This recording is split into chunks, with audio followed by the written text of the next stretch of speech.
KSU കാലഘട്ടം മുതൽ ഉമ്മൻചാണ്ടിയുടെ ഒരു അനുയായിയായി, ഉമ്മൻചാണ്ടിയുടെ ഏറ്റവും വിശ്വസ്ത പുലർത്തിയിരുന്ന ഒരു വ്യക്തിയായി അറിയപ്പെടുന്നു. ഇന്നും ഒരു പരിധിവരെ ഉമ്മൻചാണ്ടി ഒരു സ്കൂൾ ഓഫ് പൊളിറ്റിക്സിൽ നിന്ന് വളർന്നു വന്ന ഉമ്മൻചാണ്ടിയെ പോലെ ഏറ്റവും ഒരു ജനങ്ങളെ ഏറ്റെടുത്ത ഒരു വ്യക്തിയാണ് ഷാഫി പറ. താങ്കളുടെ വ്യക്തി ജീവിതത്തിൽ ഉമ്മൻചാണ്ടി എത്രത്തോളം സ്വാധീനിച്ചിട്ടില്ല? ഉമ്മൻചാണ്ടിയെ പോലെ ആരെയും ജനങ്ങൾ ഏറ്റെടുത്തിട്ടില്ല. അതിന് മുമ്പും ഏറ്റെടുത്തിട്ടില്ല, ഇതിന് ശേഷവും ഏറ്റെടുക്കില്ല.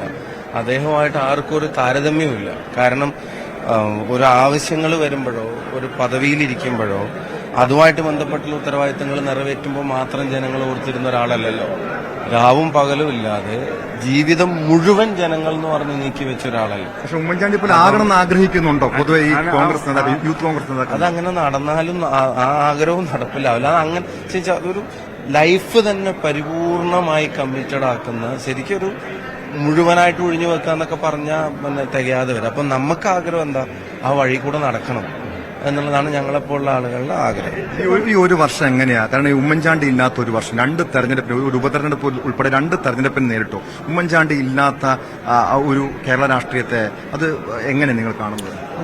അതില് വ്യക്തിപരമായി പറഞ്ഞാൽ ഇപ്പം നമുക്ക് ഓരോ സംഘടനക്കകത്ത് നടക്കുന്ന തെരഞ്ഞെടുപ്പോ പുറത്ത് നടക്കുന്ന തെരഞ്ഞെടുപ്പോ അസംബ്ലി തെരഞ്ഞെടുപ്പ്, ഇതുവരെയുള്ള എല്ലാ തെരഞ്ഞെടുപ്പിലും നമ്മുടെ പിന്നെ സ്ട്രെങ്ത് എന്ന് പറയുന്നത്, നമ്മുടെ പോയിന്റ് ഓഫ് കമ്മ്യൂണിക്കേഷൻ എന്ന് പറയുന്നത്, നമ്മുടെ ധൈര്യവും ആത്മവിശ്വാസവും ആശങ്കകൾ പങ്കുവെക്കുന്ന ഇടമൊക്കെ ഈ ഒരു പേരാണ്. അതില്ലാതെ ഒരു ലോക്സഭാ തെരഞ്ഞെടുപ്പിൽ മത്സരിക്കേണ്ടി വരികയായിരുന്നു. അപ്പൊ ആ തീരുമാനമെടുക്കുന്ന പിന്നെ പോയിന്റ് തൊട്ടുള്ള എല്ലാ കാര്യങ്ങളിലും സാറിന്റെ അഭാവം അനുഭവിക്കേണ്ടി വന്നിട്ടുണ്ട്. ഇപ്പം സാറ് കൺവെൻഷനാണ്, സാറ് വരണം, സാറ് നോമിനേഷന്റെ ഡേറ്റാണ്, സാർ ഇവിടെ ഇങ്ങനെ നമ്മൾ ചെയ്യാത്ത പല കാര്യങ്ങളുടെയും പേരിലുള്ള വലിയ വേട്ടയാടൽ നടക്കുകയാണ് എന്നൊക്കെ പറയുമ്പോൾ ആരാ നമ്മൾ ആശ്വസിപ്പിക്കുക? ആരാശ്വസിപ്പിച്ചാലും നമുക്ക് ശരിക്കും ഒരു ആശ്വാസമാവുക. സാറ് പിന്നെ എക്സിറ്റ് പോളിൽ ഇങ്ങനെ പറയുന്നു, സർവേയിൽ തോക്കുമെന്ന് പറയുന്നു, അല്ലെങ്കിൽ സാറ് കൗണ്ടിങ് നാളെയാണ്, അല്ലെങ്കിൽ സാർ ജയിച്ചു, സാർ ഇത്ര ഭൂരിപക്ഷമുണ്ട്, സാർ സത്യപ്രതിജ്ഞ, സാർ പാർലമെന്റിൽ ആദ്യത്തെ ദിവസം, ഇതൊക്കെ പറയേണ്ടത് ഇവിടെയല്ലേ?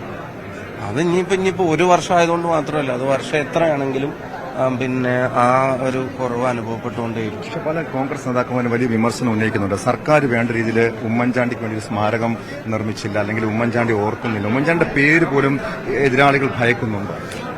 അതിന്റെ ഒരു കാര്യം എന്താ വെച്ച് കഴിഞ്ഞാല്, ഒന്ന് ഇപ്പം വിഴിഞ്ഞം പോലത്തെ ഒരു പദ്ധതിയിൽ മുഖ്യമന്ത്രി സംസാരിക്കുക, അതൊരു മാനസിക വലുപ്പം വേണം. അതിനൊരു മാനസിക വലുപ്പം വേണം. അത് പിന്നെ അദ്ദേഹത്തിന് ഇല്ലാതെ പോയി എന്നുള്ളതിന്റെ പേരിൽ പിന്നെ സാറിന്റെ കോൺട്രിബ്യൂഷൻസ് ഇല്ലാതാവും. സർക്കാർ ഓർത്തില്ലെങ്കിലും തലമുറകൾ ഓർക്കുന്ന പേരാണ് ഉമ്മൻചാണ്ടി, ജനങ്ങൾ ഓർക്കുന്ന പേരാണ് ഉമ്മൻചാണ്ടി. അത് അടുത്ത തലമുറകളിലേക്ക് പകർന്നു കൊടുത്തുകൊണ്ടേയിരിക്കപ്പെടുന്ന പേരായി ഉമ്മൻചാണ്ടി സാർ മാറും. പിന്നെ അദ്ദേഹത്തിന്റെ സ്മാരകം എന്നുള്ളത് പിന്നെ ചെയ്യേണ്ടത് തീർച്ചയായിട്ടും അതൊരു അനിവാര്യതയാണ്. അത് ഏതെങ്കിലും നാട്ടിലെ സാധാരണക്കാർക്ക്, പാവങ്ങൾക്ക് ഏറ്റവും ആശ്വാസകരമായ രീതിയിലുള്ള എന്തെങ്കിലും ഒന്നാവും വേണം. അതേ നിത്യസ്മാരകം കേരളത്തിലെ ജനങ്ങൾ അവരുടെ ഹൃദയങ്ങളിൽ നിർമ്മിച്ചിട്ടുണ്ട്. അത് അവരുടെ അടുത്ത തലമുറകൾക്ക് അവർ പകർന്നു കൊടുക്കുകയും ചെയ്യും.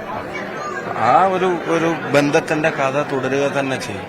അതെത്ര അവഗണിച്ചാലും മാഞ്ഞു പോകുന്ന ഒരു പേരായിട്ട് ഉമ്മൻചാണ്ടി എന്ന പേര് മാറില്ല. വ്യക്തമാണ്.